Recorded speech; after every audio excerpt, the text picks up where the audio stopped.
Hi crafters, Raquel here with Paints and Glitter. Today I'm coming along with this special set from Tonic Studios called Floral Finestra.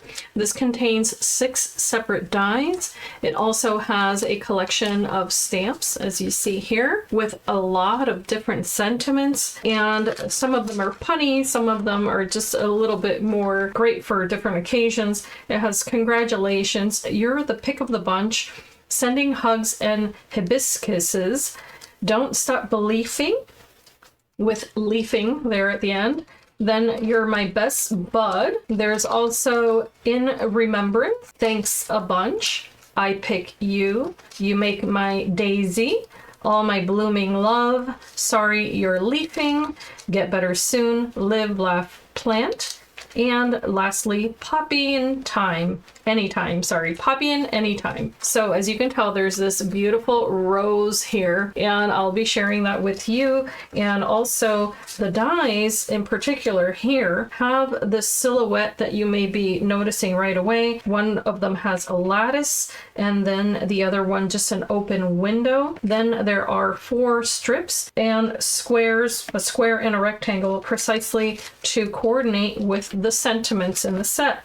What's unique about this, however, is that it also comes with these rub-ons that you can get separately.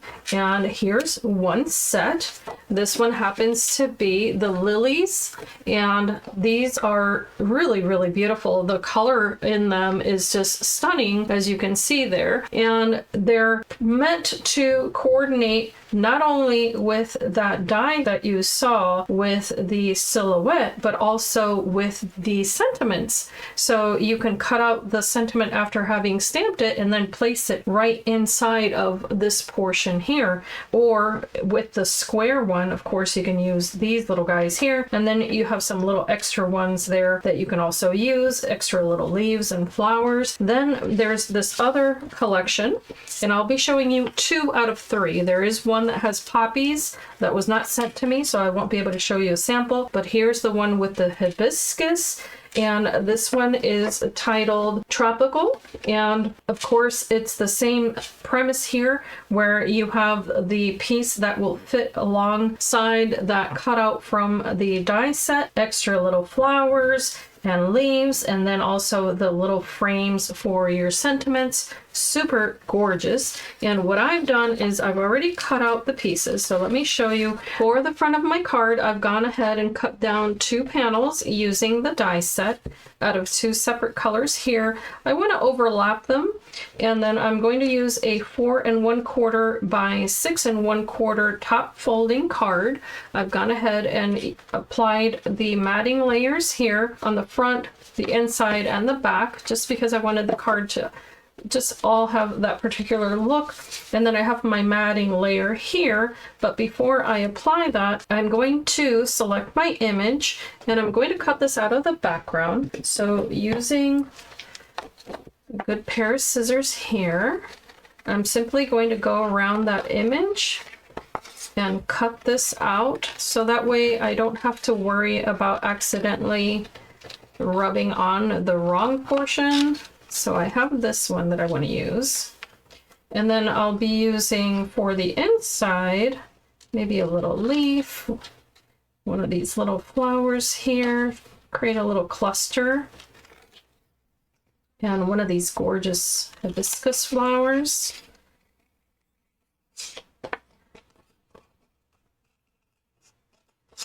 I was born in Puerto Rico, and we have lots of hibiscus year round in so many different colors on the island, and they are just absolutely stunning. And you can make hibiscus tea, which is very good for you. So I'm going to set these aside for a moment. I've got the images that I want, and I'm going to apply it to this lighter color first. This is going to actually come, I forgot to mention, with a little tongue depressor, a little wooden one, so you'll be able to use that. And I'm just going to remove the carrier sheet and very, very carefully position this so that it actually lines up with that background. And before you apply pressure, just make sure you've got it really nicely lined up. And just walk it up to where you want it, just like that. And now just gently, but with a good amount of pressure, rub that image onto that paper. Now, this is Craft Perfect card. It is 80-pound weight card from Tonic Studios, and it does have a linen weave, and that is the side that I'm using.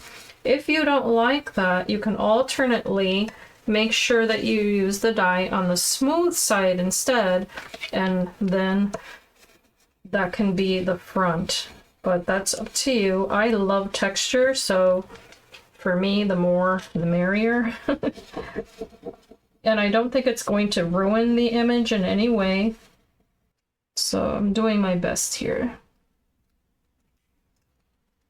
Okay, so now I'm just going to pull on this very, very gently. I still have some little areas that I'll have to revisit.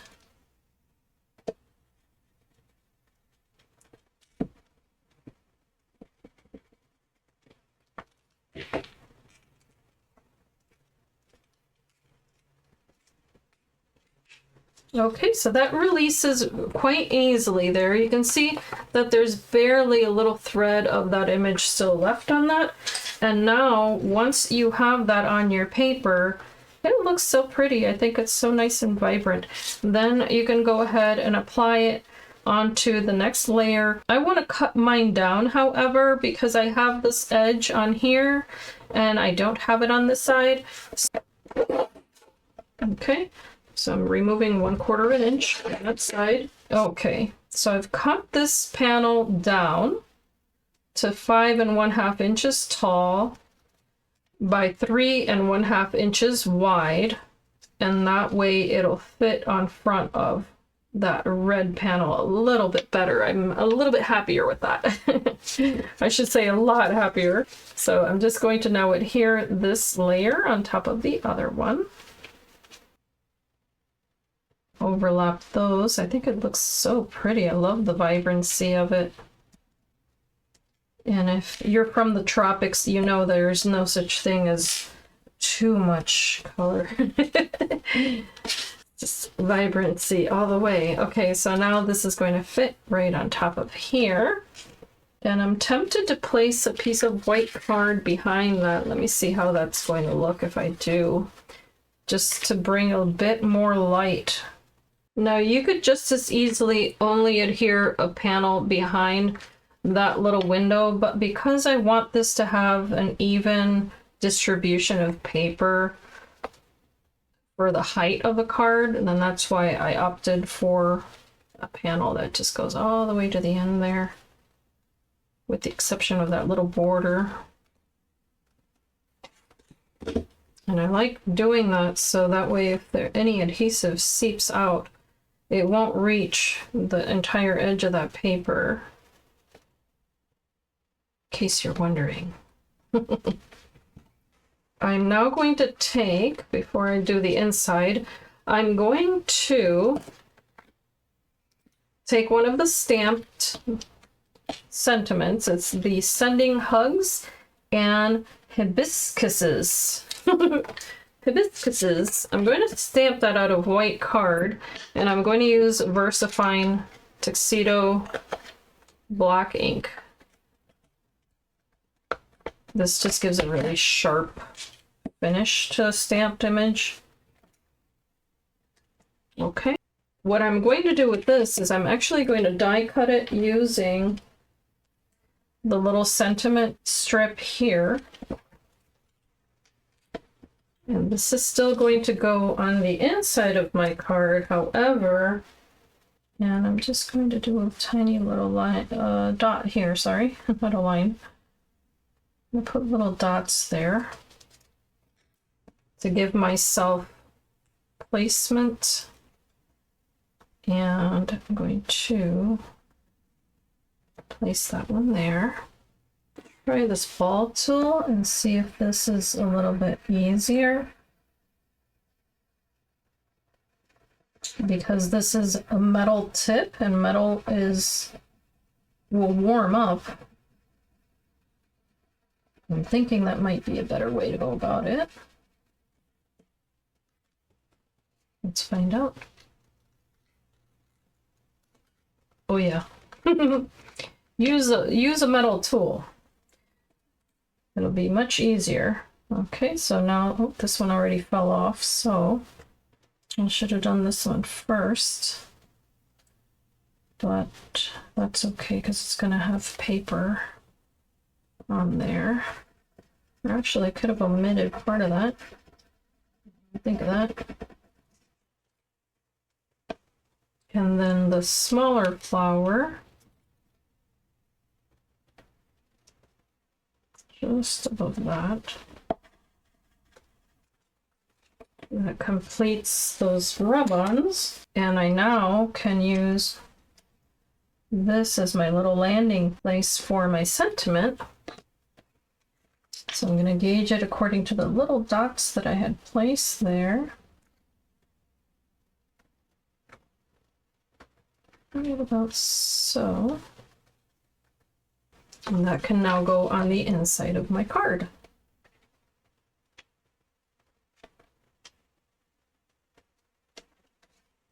I think that's so pretty. It isn't perfect, but it's pretty. I love that. It's quite simple. I think I want to do some little white drops. So I'm going to finish this card with some Simply White Nuvo drops here and there.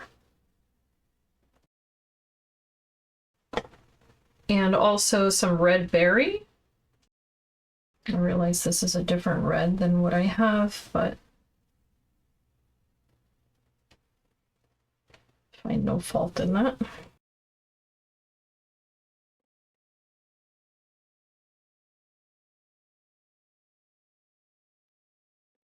And always test your drops off of your project before you ever apply it to your card. So I have a little scrap piece of paper always on the side, and then test the drops a few times there before applying it. So that way I don't inadvertently ruin my project. But I really like that image. And I think it's super pretty. So I also have another card here that I've made in a more shabby chic style, and using the rose stamps from that collection.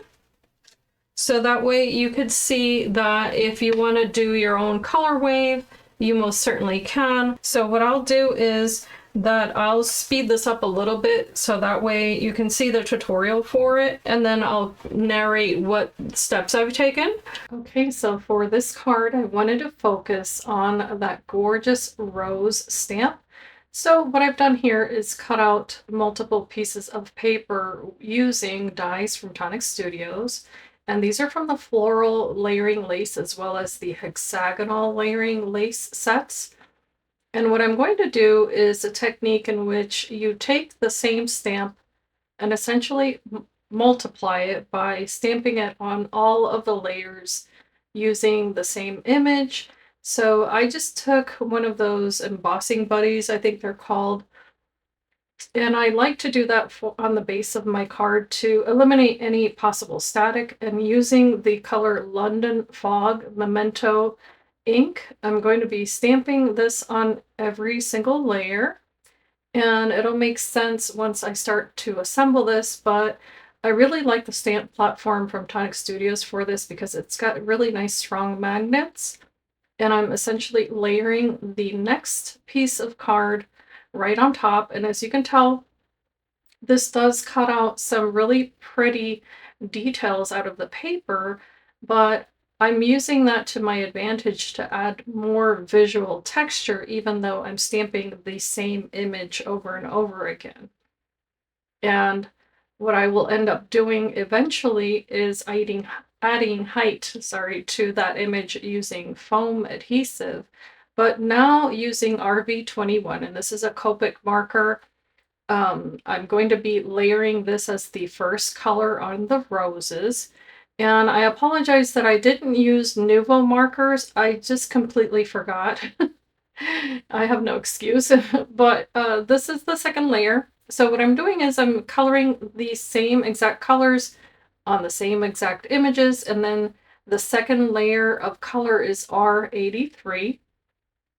So this is a more of a little bit of a mauve pink, and I'm using that as the shadow in between all of the places in which the little floral petals would fold or be laid underneath a previous petal. And what I'm doing is repeating the same exact coloring on each one of these roses on the different panels that I had cut. So once I repeated those, I went ahead and tried to use the previous one as a reference. So that's why you see a little bit of my hair in the corner of the screen there. And I apologize for that. It was just I was looking at the previous panels that I had already colored. Then for the darkest color, I reached for R85. This is a deeper rose tone. And the great thing about alcohol markers is that they blend quite nicely. So this is that same color, R85. And I just layered that as close to the lines on that stamped image as possible. And then I wanted you to see the close-up here of this color, RV29. It's a red violet. However, it's a very light color. And what I did was to use this as the last color to blend out all of the previous coloring I had done. And that's the great thing about alcohol-based markers. My apologies for not being able to pronounce that. Now here, E70 is the next color that I use, and I use this on all of the stems along with E53. So E70 is a little bit of a taupe color. E53 is definitely on the cream spectrum of colors, if you want to call it that. And then YG03 is the last and the only green that I've used here. And this is a yellow green. And because I'm layering it on top of those other two colors, it gives me enough shadow and contrast on my image without having to layer multiple greens.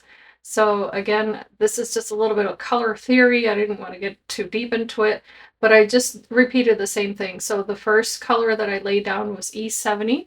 So any color will do, any brand will do, so long as it's a taupe color. And then the second one was the cream color, and then the last color was that yellow green. So of course you can do this with any medium. It doesn't really matter so long as it will blend, and that's the advantage of an alcohol marker. So these are all going to layer one on top of the other, but on two of these pieces I did take Distress ink in Tattered Rose because I was doing a shabby chic look, and I'm only applying this on the very edge.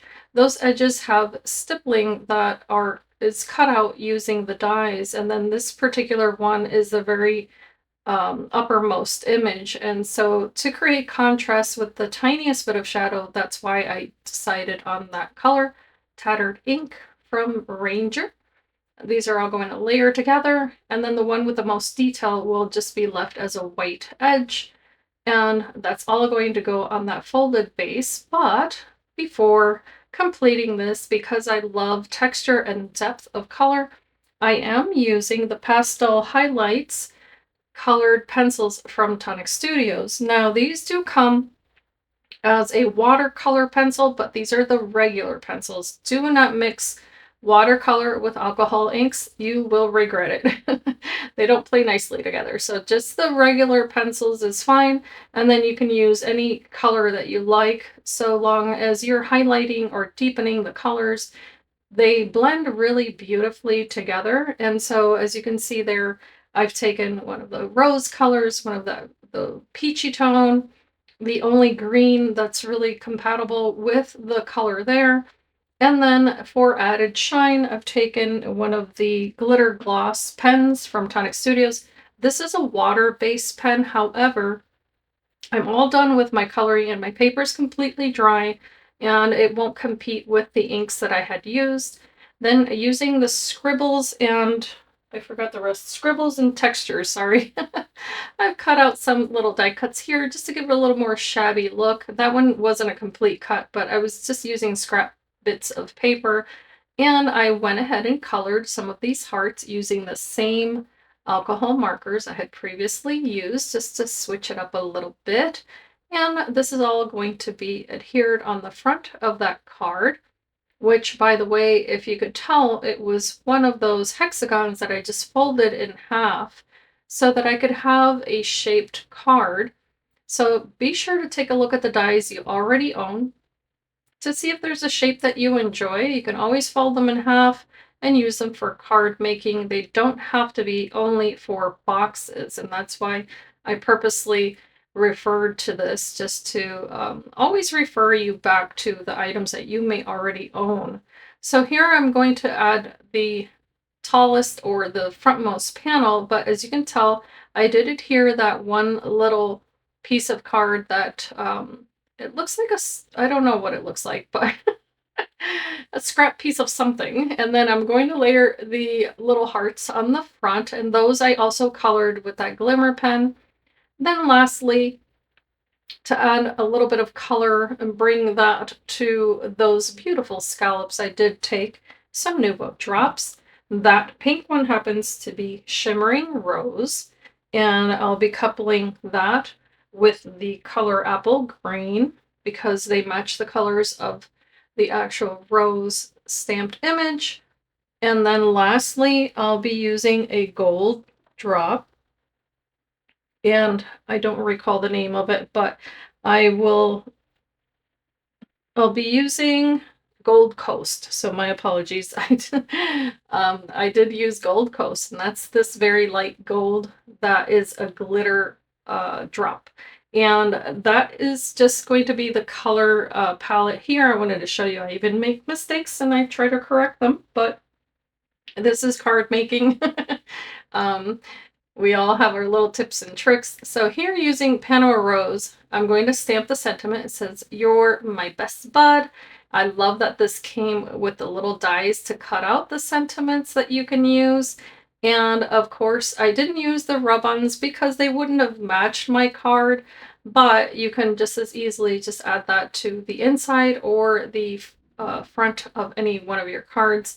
And because this is a shabby card, of course, you know, had to keep going with the shine here. So this product here is Crystal Glaze from Tonic Studios. You can add it on top of any image, and it does allow you to have a little bit more dimension, and it just leaves a look of kind of wet or raindrops on your cards. So hope you've enjoyed this.